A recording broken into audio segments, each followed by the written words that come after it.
Bonjour et bienvenue sur Europe Hebdo, votre podcast de revue de presse européenne.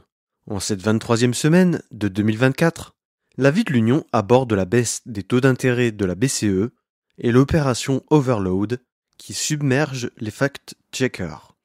Dans le club des 27, nous allons dans les États baltes pour parler de la Rail Baltica, de la reconnaissance de la Palestine par la Slovénie, du bouclier oriental en Pologne, du plan de sortie du charbon par l'Allemagne, des tentatives de déstabilisation russe en France et de l'agression de la première ministre du Danemark.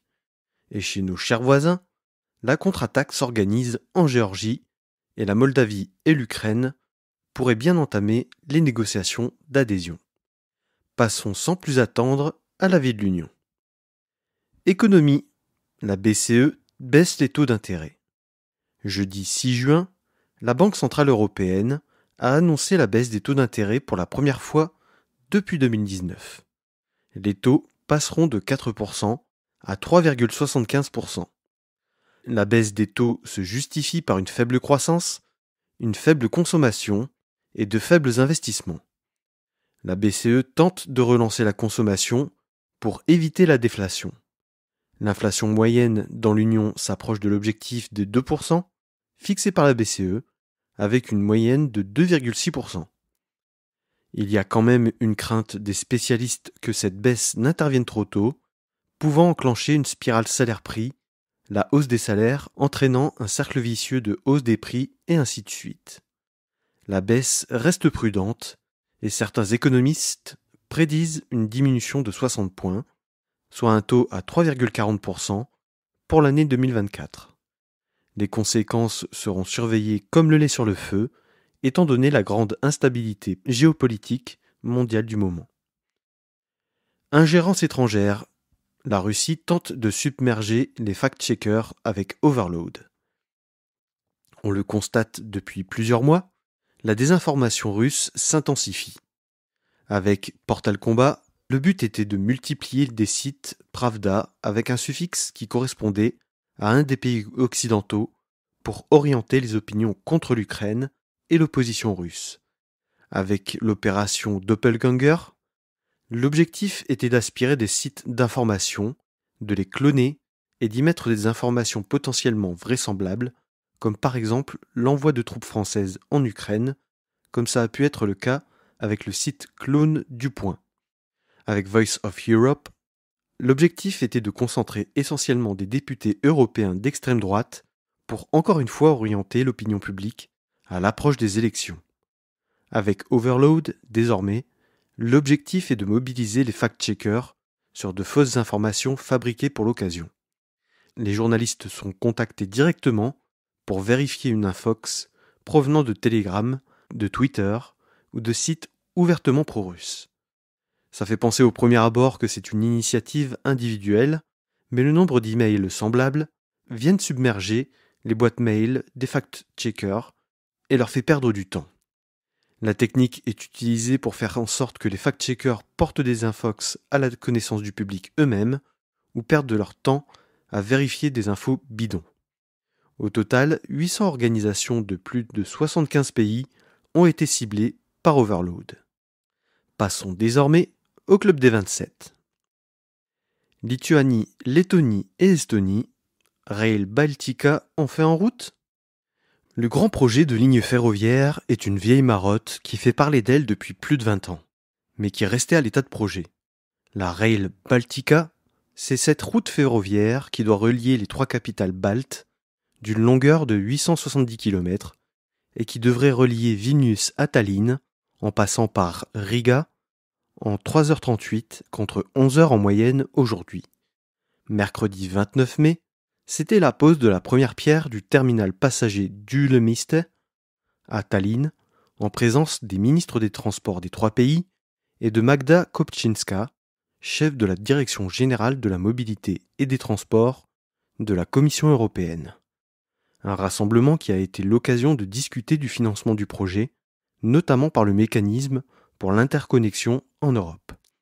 Ce projet permettra de connecter les rails baltes au reste de l'Europe, les rails étant actuellement ceux hérités de l'Union soviétique, qui ne correspondent pas à la norme du reste de l'UE.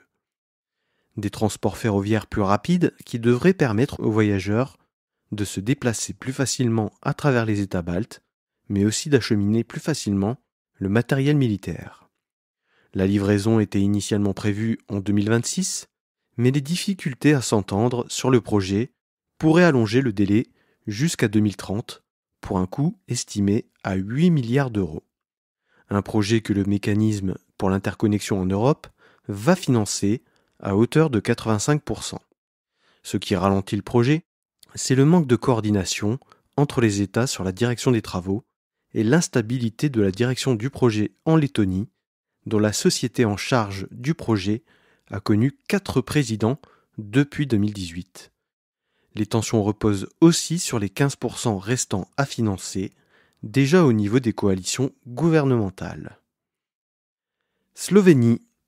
La reconnaissance de la Palestine adoptée. Une semaine après l'Espagne, l'Irlande et la Norvège, qui ont reconnu la Palestine ensemble, c'était au tour de la Slovénie.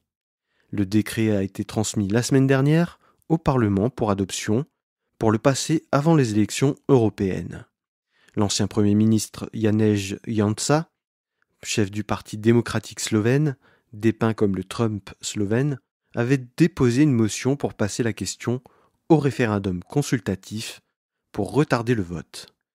Le texte étant un décret, le référendum ne s'applique pas. Les débats ont duré 6 heures à la Chambre autour de la motion de référendum pour finalement qu'elle soit rejetée. Le décret est lui bien adopté avec 52 voix sur 90, l'opposition ayant boycotté la séance.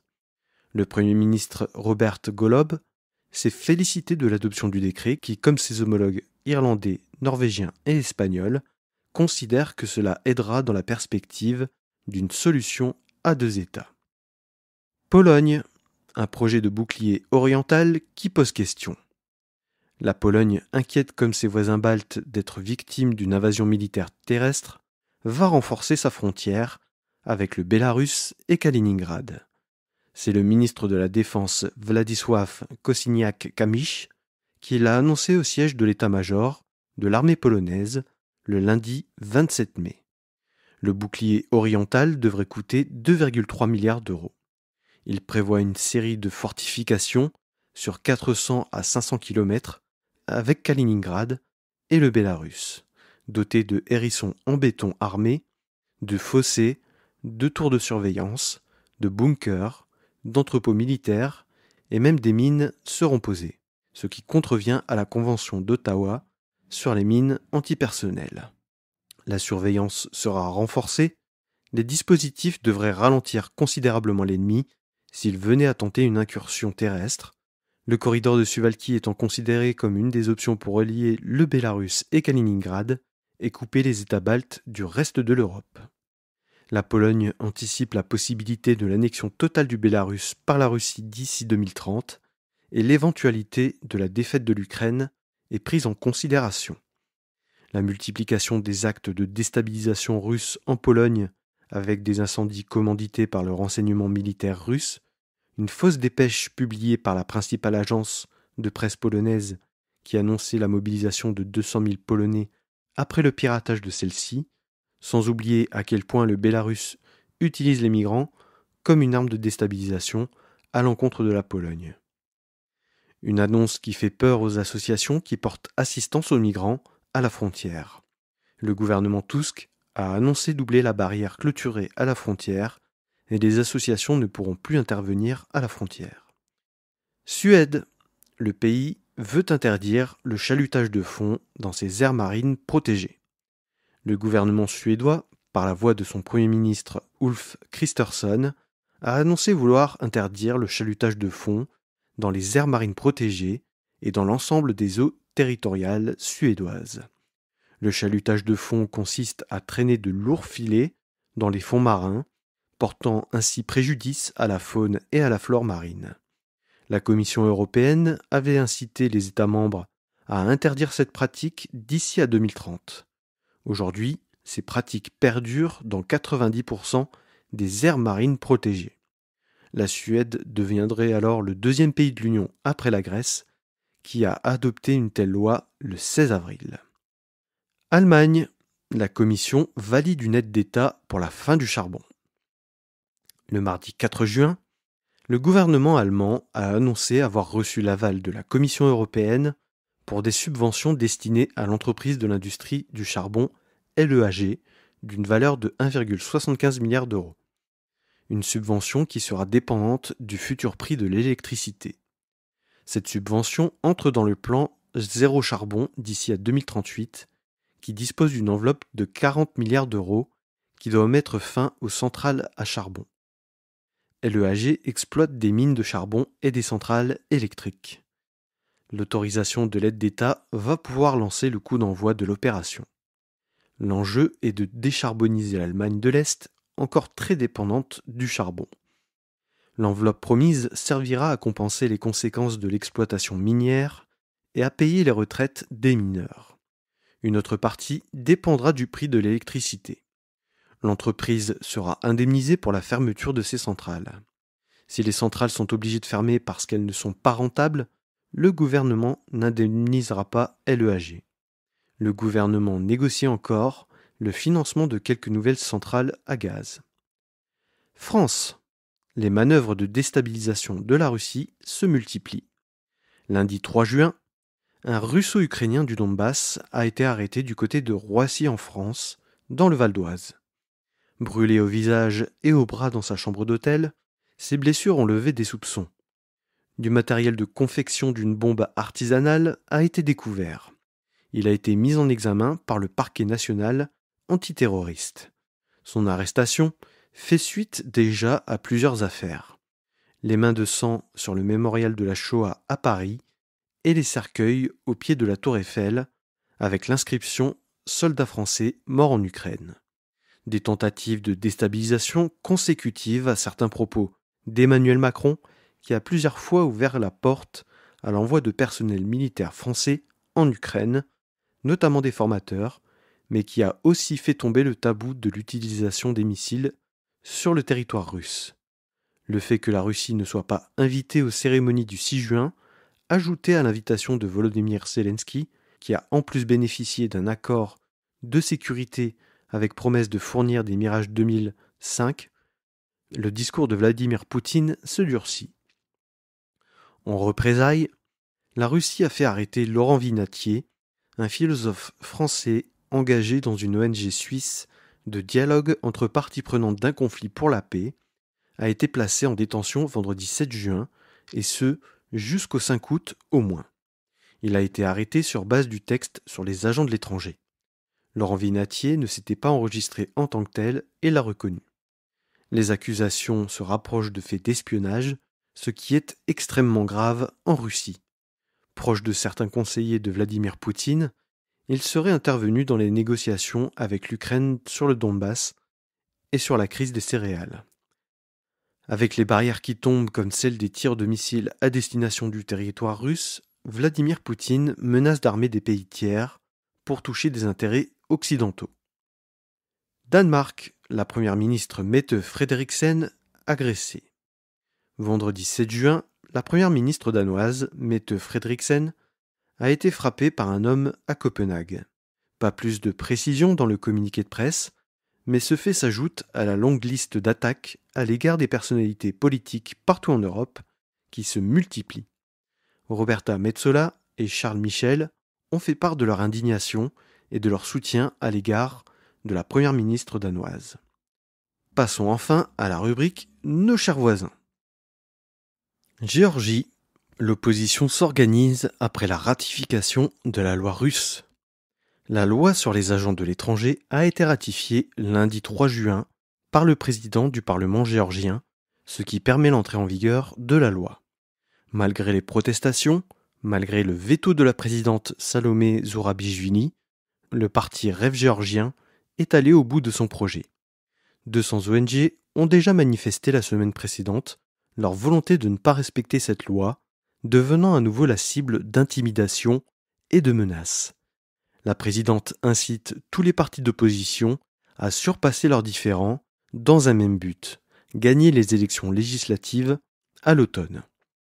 La tâche s'annonce ardue puisqu'avec cette loi, le contrôle sur la société civile et les médias indépendants s'accroît, une façon de silencier l'opposition. Elle demande la rédaction d'une charte commune entre tous les partis d'opposition.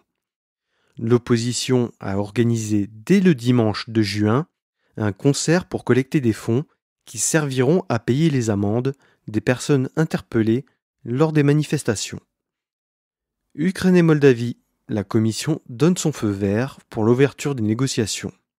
La Commission a communiqué vendredi 7 juin sur les progrès de la Moldavie et de l'Ukraine sur leur chemin de l'adhésion à l'Union européenne. Et la communication faite aux ambassadeurs des États membres fait état d'un avis favorable au déclenchement des négociations d'adhésion. Pour la Moldavie, la réforme judiciaire, la lutte anticorruption et la désoligarchisation étaient les prérequis. Pour l'Ukraine, il y avait aussi la lutte contre la corruption et l'oligarchie, mais il faut aussi y ajouter une meilleure prise en compte des minorités, une demande spécifique de la Hongrie qui dispose d'une minorité en Ukraine. La balle est dans le camp du Conseil européen, qui devra statuer les 27 et 28 juin sur la suite à donner aux négociations. La majorité des États membres sont favorables à la tenue d'une conférence intergouvernementale qui serait la première étape des négociations officielles. Reste qu'il faut adopter un cadre pour cette conférence et que l'on peut attendre de la Hongrie d'y poser ses conditions, comme à chaque fois que l'Ukraine est au centre des débats. Même si une bonne partie des États membres sont favorables à l'ouverture des négociations fin juin, le processus sera long. Déjà parce que la guerre en Ukraine étant en cours, il semble difficile de la faire entrer en l'état dans l'Union. Aussi, l'adoption de l'ensemble de la législation européenne dans le droit national est aussi très longue.